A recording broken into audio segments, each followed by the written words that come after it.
сме двойка от 5 месеца. Ние сме двойка от 5 месеца. И скоро ще се оженим. Когато сме заедно, обичам да играем и да се веселим.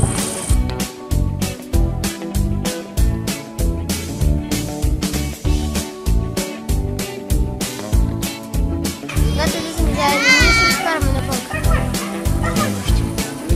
Веселуваме се.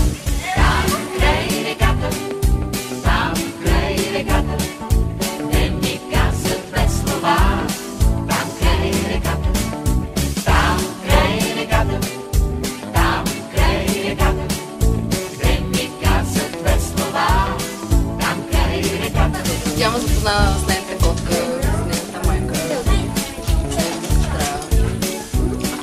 Това ме запозна с нейното гадже, което е много яко. Имам по-малък брат, което е може би плюс в това в работата ми с децата в момента. Наистина смятам, че това ще ми бъде от полза за бъдещата ми работа.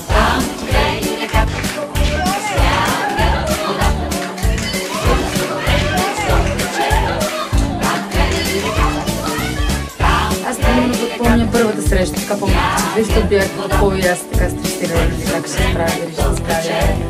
Бяхме в училището в Сина и рисувахме. Тя ми рисува някакви картинки и така по-бях притеснена. Това така ми става по-голяма впечатление. И всички други срещи, нали? А тя е най-яката как, която мога да познавам чрез сестра ми. Точно така. Ние наистина се радваме, че имаме възможността с тези малки приятели да станем част от нещо голямо.